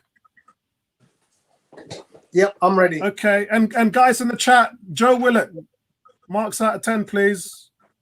So there seems to be some confusion about what kind of player Joe Willock is. Whether he's a defensive midfielder or whether he's a number 10 or whether he's an advanced midfielder. You know, the same questions I have about Joe Willock are the same questions I had about Jack Wilshere. Because everyone was raving, oh, Jack Wilshere, da-da-da-da-da. I was like, what is Jack Wilshere? Is he going to be a box-to-box player that can go and, you know, score you 10 goals a season? Or is he a centre midfielder who's going to tackle strongly and keep the back four protected? Or is he just one of them sit in the middle type players who pings balls left, right, and centre and looks like, you know, the next coming of Xavi or Iniesta? And he was none of them. None of them. I mean, injuries apart, I still never found out what player that Jack Wilshere was ever going to be. And now I think the same about Joe Willock. I just don't know what he's going to be. It's a fair point. He made 1 dribble today. No, excuse me, 3 dribbles. I'm getting the wrong player. 3 dribbles. That's good. He made no tackles. 0. That's not good. 0 tackles all game. He attempted 1. I'm just like, he's a nothing player. And I you know, he pops up occasionally with a goal. If he scores 5 or 6 goals by the end of the season, he's done a lot better than a lot of other midfielders, you know, like Reese Nelson, who scored less goals. And, you know, I think he's got 5. I think he's got 5 this season. Right. So I kind of go, you know what? In a poor midfield, his goal return is actually one of the better numbers. Yeah. But what else does he do? What else does he do? He I think he's really still contribute. He doesn't contribute with key passes. He had no key passes today, no tackles. I think he's still developing. This is his first year, really, where he's coming to the first team. Yeah, I think he's really his first year, because I'm pretty certain he played in the 2018-2019 season extensively. In pretty much most of the League Cup games he played. So I don't believe this is his first season. I'm sorry. No, it's not. We looked at this last week. We talked about it, and we saw that he only started 6 games. He has 6 career starts. Okay. I mean, So, I'm giving him a 5 at best. okay. So, guys, we've got 18 with 6.5, James 7.5, Cool K 6, Stephen's gone with a 5. Yeah, it is a bit of a lightweight. I do agree. Vincey's gone with a 7. 0 tackles, guys. 0 tackles. Yeah. Bertram, talk to me about Joe. About Joe Willock. I am a Joe Willock fan, and I hear all this knock on Joe Willock. First of all, he made key passes today, so that stat person doesn't know what they're talking about. The ball that Maitland-Niles crossed came from Willock. He drove to the defense. He passed it right to Maitland-Niles. He crossed it to the keeper instead of putting it on somebody's foot. The setup that Tierney made when he found Pepe, that ball came across the field from Willock, from the right side from Willock to Tierney. So this view about he had no key pass, that stat person don't know what they're talking about. And he was driving at the defense today. I agree. Look, Willock has improved immensely since he came in 2017-18 with Wenger. I thought he was a championship player. But he was a League One player when I first saw him, even though he was young. I didn't see him have any potential at his level. He has progressed quite a bit over the last few years, and I still expect him to get better. Is he the finished product? He's far from the finished product. There's a lot he needs to work on. He needs to keep the ball better. His passes, the weight of his passes needs to improve because his weighting on the pass is not what it needs to be. Decision-making needs to improve as to when to pass exactly to put the push in the position. So the forward doesn't have to turn to get the ball. They're in stride when they get the ball.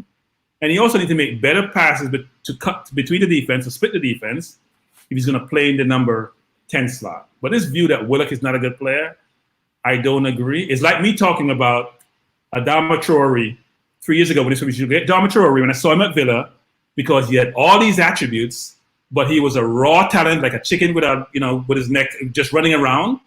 But his skill level was exceptional. Now he's unplayable. And I was surprised we didn't go for a player like that. Wolves bought him for 20 million.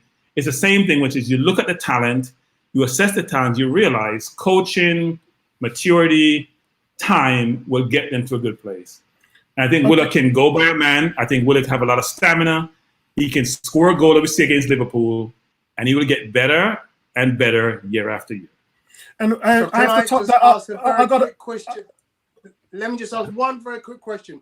Because I just want to know, what player would you most say he's likely to turn into if you say that Apollo thinks that Eddie Nketiah is going to turn into Samuel Eto'o? No. Eddie Nketiah is going to be another Andy Cole and Dwight York. I've been saying that from day one, and I'll say it today again. Okay, guys, we have to hurry up, guys, because we are running on time. Tony, I don't have a comparison, actually. I'm trying to think. I don't have a comparison. Yeah, that jumps off. I agree. The African Gooners, Cricket Ball's gone with a 4, and Arsenal TV's gone with a 7.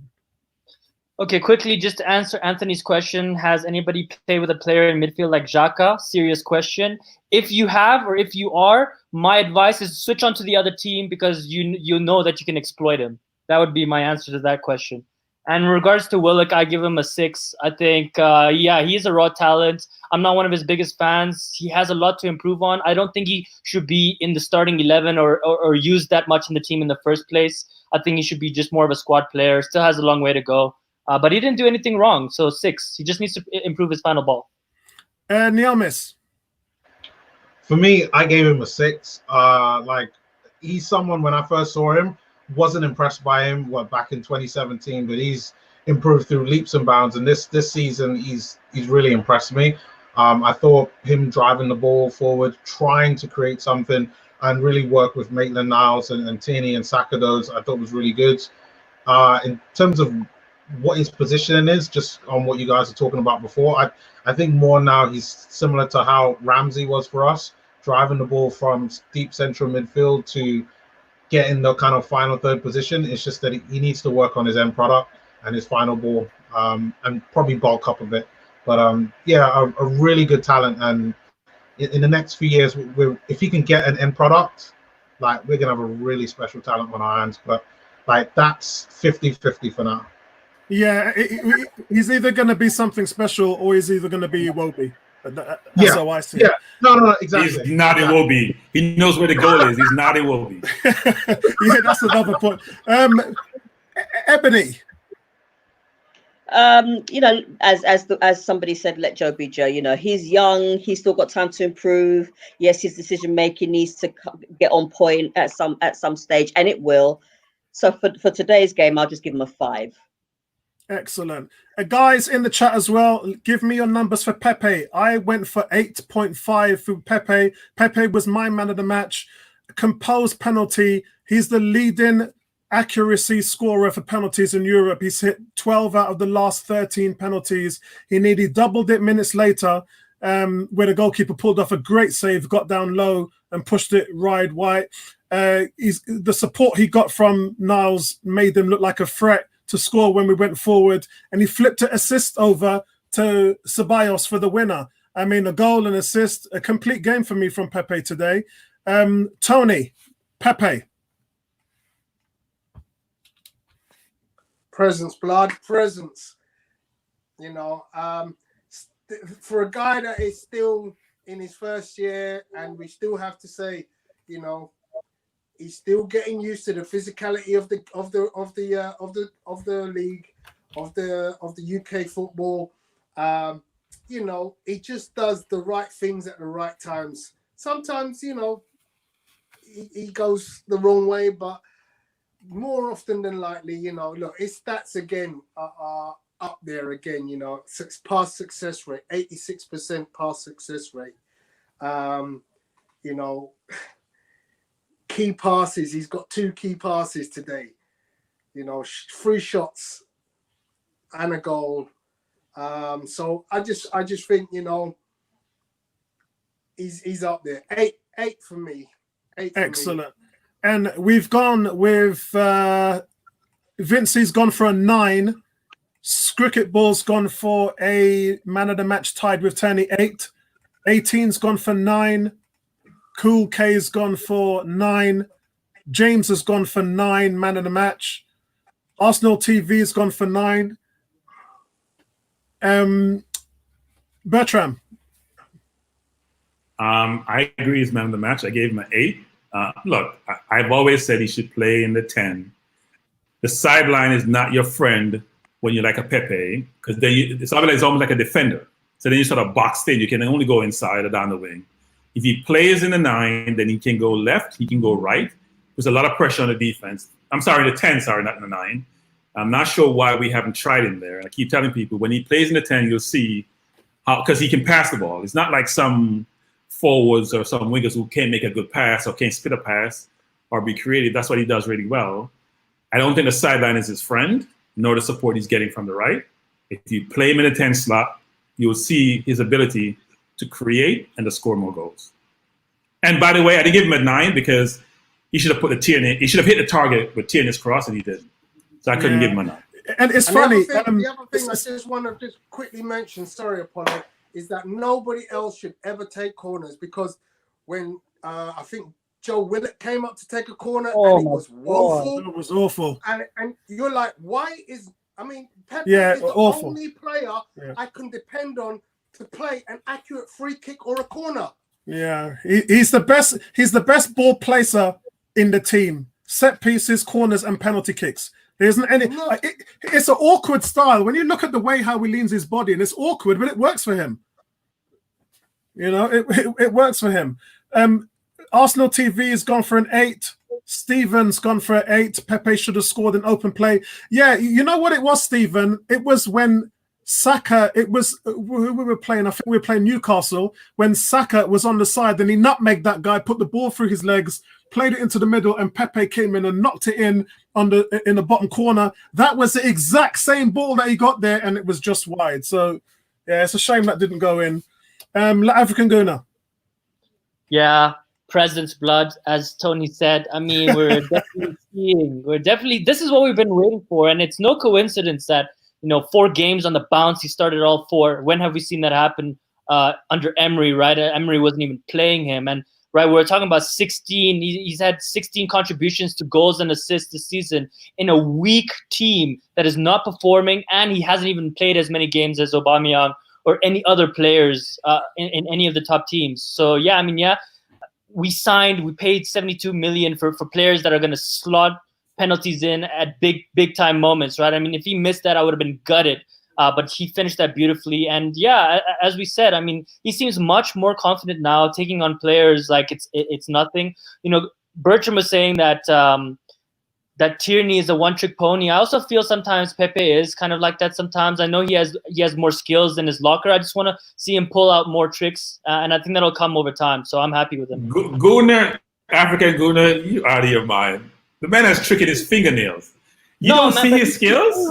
What are you talking about? No, I think he's saying. I think we all know what he's saying, Bertram. He's saying that he is raw and he does need coaching. We were first talking about him not moving the ball quickly enough at his feet because he stands there and he tries to do the Ronaldo shimmy. And no, sometimes you just need to get the ball, run into space. I'm a big Theo Walcott fan. What he doesn't do is he doesn't run behind that back line, right behind the left back, and get the one-on-ones with the goalkeepers. I know he can do it because we've seen him do it in France. But for this team, he's sometimes too static in one position. Sometimes why? He needs why? To go. Because if you make that run, who's going to pass? No one's going to get him. Pointless making that run if nobody can make the pass. Yeah. He needs Neomis. to play the 10. Yeah, he needs to play the 10. Neomis, he has 9 assists and 8 goals right now. Well, in this game, I actually gave him a 7. I thought he played really, really well. Don't get me wrong. I think like he worked hard. For me, I think this is probably one of his better games that I've seen him play this season. I haven't been a massive fan of him just due to the sheer fact that there's a player we bought in for 72 million, and I expect more from him, more so than someone like a Willock. And the only reason why I gave him a 7 is because of the fact that it was a penalty, and I felt that he should have scored in open play. But definitely one of our best players in today's game. And Ebony, anything from you, Pepe? Yeah, he's my joint man of the match. I give him a 9. Yes, he scored a goal, but I'd actually like to see him play more centrally as opposed to the side. He's not a side man; he's a front man. Yeah, or he's behind. He's behind the striker's man for me. Another one joining the Bertram club there, and in the last game actually against Southampton, they played him a bit there as well. We're moving on to Saka. Only 2 more to do now, guys. We've got a race. We've got about 8 minutes to do it. Bertram and guys in the chat, give me your grades on Saka. I gave Saka a 5, and I was being generous. He was non-existent. And I think I said that in your watch-along. I thought he was probably one of his worst games. He wasn't in the game at all until the last few minutes of the game. He started getting involved, but he wasn't in the game at all. And I think you mentioned that he was tired. Maybe he's tired. But I didn't think he contributed much today at all. I wasn't even sure where he was playing. He was just on the field. Bertram, wasn't in the game, didn't contribute, didn't see him playing. They've rested everybody, even the captain Aubameyang, except for Saka. Saka's the only one they haven't rested. What's going on? Right, there? so I grade people based on their contribution in the game, so don't disagree with you. But look, he's 17, 18 years old, supposed to be, can run all day, shouldn't be ever get tired, even if he played 2 games a week. Maybe that's the thought process. He hasn't been injured all season. But you're right, he did look tired. He wasn't in the game at all today. So I gave him a 5. Yeah, I gave him a 5 as well. Tony, Saka. Yeah, I think I'm gonna have to agree with you guys. He didn't do anything bad. He didn't do anything outstandingly great. So yeah, I'm gonna agree with you on a 5 there. Excellent. African Guna, 18's given a. Sorry, that's Vince. Vince has given him a 4. Kuke has given him a 5. 18 has given him a 4. Wow, Arsenal TV has given him an 8 because from the start, counter every time started with wow. Okay, all of it started because of him. It had to start with somebody because it wasn't Xhaka, that's for sure. Stephen gives him a 6.5. Cricket Ball's given him a 5. African Guna. Yeah, I think a bit harsh. I'm going to give him a 6. He's definitely tired, but I think he still ran his socks off. And he didn't even get subbed in this match either. This kid has just been running his socks off. he's again, for me, what's most important from a player is consistency and dependability, right? I can depend on him that he's gonna put his 100%. He takes the balls 40, 50 yards. I think him and Tierney are a really good partnership. I would have really loved to see Tierney, Saka, Martinelli. I think in the future that's gonna be beautiful. That's gonna be beautiful. So yeah, That's I think nice, I'm man. not That's too harsh. Not too harsh on him right now. He's been putting 100%, and that's all you can ask for. So yeah, 6. He needs a rest against Norwich. Yeah, they can't play him, Neomis. They can't play him against Norwich, can they? I mean, they probably can. And to be honest, who else are we going to play out there on the left? What, Reese Nelson? I mean, no. For me, I gave Saka a 6. I thought he played well. I'm probably being maybe slightly biased because of how well he's played in the past. But for me, again, we're talking about an 18-year-old. Like, I view him as a child, especially since I'm looking at how old I am. Like, his level of, like, not messing things up consistently for Arsenal. I can't remember where he's had really, like, a shit game, a David Luiz level type game. But even though he didn't score or create lots of chances, I do have to say, for me, he just complete solid performance. Excellent. He's Ebony. no longer 18 because he wants 100 grand a year. He's no longer 18. He won't be 18 with that money. That's the talent. Yeah, you know how much Xbox consoles you can buy with 100 grand a week. Ebony. I do agree that Saka is looking a bit burnt out.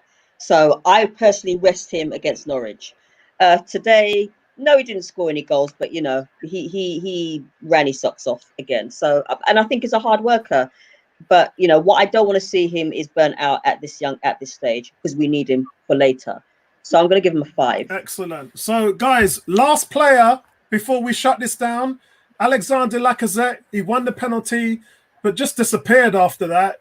Every time the ball was played in front of him, he just didn't have the pace to do anything with it. He went down several times under challenges. Today, he looked really overweight.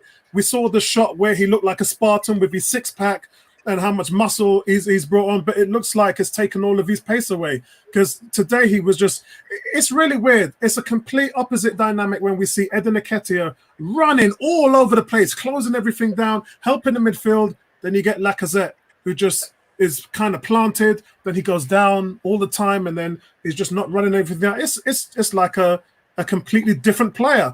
Tony, Lacazette. Not sure if this is right. I'm trying to work out if this is right. 0 shots, 0 on target. No, you're right. And I'm struggling to even think, did he actually have a shot? I gave him a 4, by the way, guys. Even though he won the penalty, I gave him a 4. You're a striker. You're the point man. You're the point man, and you didn't have a single shot in the entire time you were on the pitch. Wow. I mean, if we're giving grades based on some of the things that you guys have said, Lacazette today gets a 3. Bro, that's the reason. Why do you think he's only started 1 of the last 7 league games? Yeah. he's started 1 of the last 7 league games, and because he can't get in front of Eden Nketiah. I said that to you guys a couple of months ago. I said he'll never reclaim that spot, because he's only playing now because they have to rotate, because you just burn players out every 3 days. But he ain't a better player right now than Eden Nketiah. I don't know who he is anymore, Lacazette. I can't believe he was player of the season for us. Bertram. So I think Vince asked a question as to who we should get if I play Pepe at 10. I say, I've been saying it for the last 3 years, we'll get Traore. Adama Traore is unplayable. Watching yesterday for Wolves, he's unplayable. He's too strong, he's too quick, he's too skillful. Well, look, he's going to cost about 70 million, go get him. But anyway, as it relates to Lacazette, I used to like Lacazette. The more I see him play and the more I see his production, I'm losing that affinity I have for Lacazette. I'm not sure what to do. Man's like, I met this girl and she was fine, and she dressed nice, and she did her hair, and her hair looked good, and then she smelled good, she looked good, she feel good. And bro, 6 months Familiarity later, breeds contempt. Familiarity breeds contempt. It's time for him to go. Look, Nketiah may not be Samuel Eto'o, but the thing about him, he's a one-man press. And we have to get him help when he's pressing because his fitness and his quickness and his desire are unmatched on the team, frankly, about anyone. I mean, that's why he scored against Brighton, because he's always pressing, he's always running. Like I said, doesn't have those athletic capabilities, those physical capabilities. And the muscles are probably holding him down now because he sure is not running like he was running before. So I gave him a 5 today. I think he holds the ball up well. My only concern when he holds the ball up is he's going to make a pass that the opposition is going to win and put us under pressure. He does it a lot of times. Remember Chelsea game and all these games where he's giving away goals.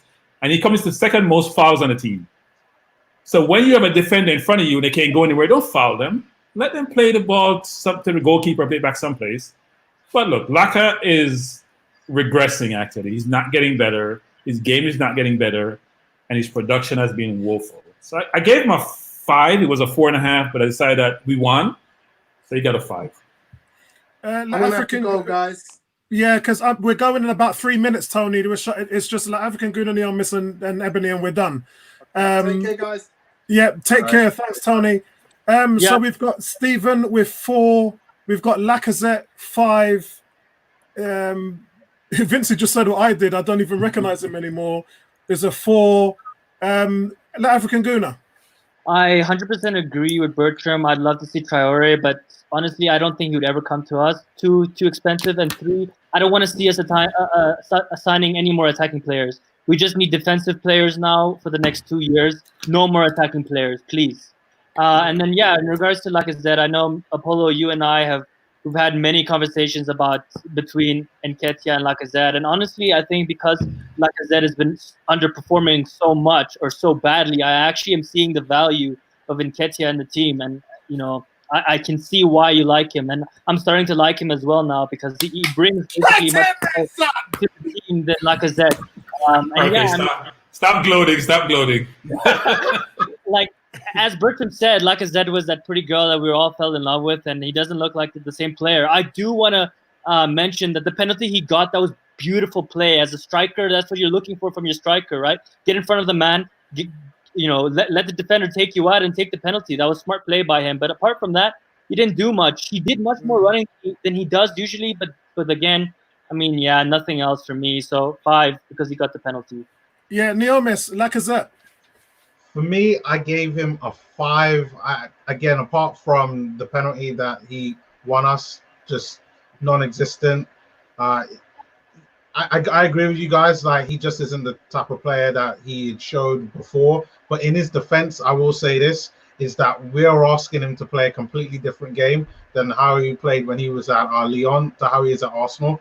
Like, this whole hold up the ball, build up play, that he never really played that way at Lyon. He was similar to Aubameyang, but because Aubameyang is so good and we've all gotten used to that, he's kind of doing a job that he just isn't really built for. And unfortunately, he probably has to be sold this summer. So, but overall for the game, for me, it's a 5. I agree. Ebony, Lacazette.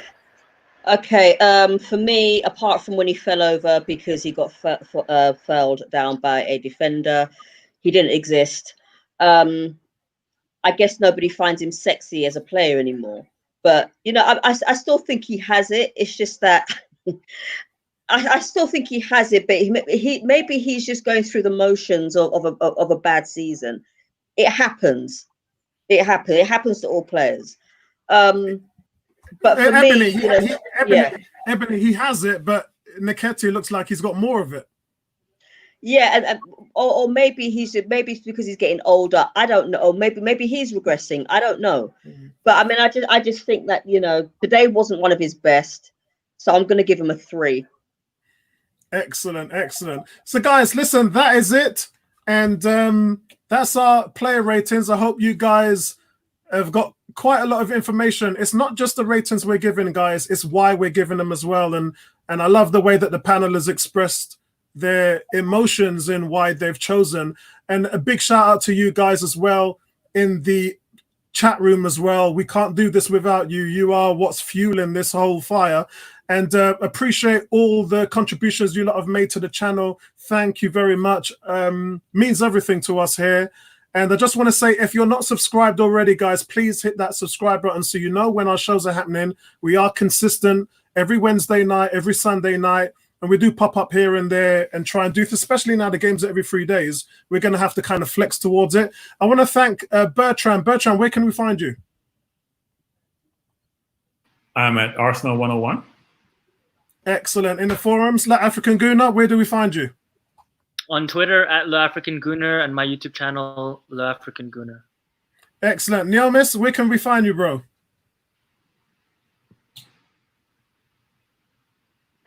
Again, with me, you can find me on Twitter. That's AFC Neomis. Excellent. And thank you very much for joining us. I hope we can get you back as well. Especially let me know what you're doing on Wednesday, because we always have a space open on Wednesday. We kind of rotate Wednesday shows. So let me know what your schedule is if you want to come back, mate. And Right. Ebony, where do we find you? Insta, Facebook, 101. Brilliant. And So TikTok. much appreciated, guys. Norwich next at home. This could be 3 wins in a row. When was the last time we said 3 wins in a row? So we're really hoping we get a great result. Any closing A long time ago. any closing arguments from you guys? Yeah, have from a great me- week, everyone. Yeah, Yep. no, from me, it's just I think we shouldn't get carried away. We should remember that we did get lucky today. 2 offside goals that definitely could have been onside. We got lucky. The game could have turned on its head at any time. So it wasn't a great performance, but at the end of the day, a win is a win. We're just going to need to carry on with this momentum if we think we have any chance of beating City.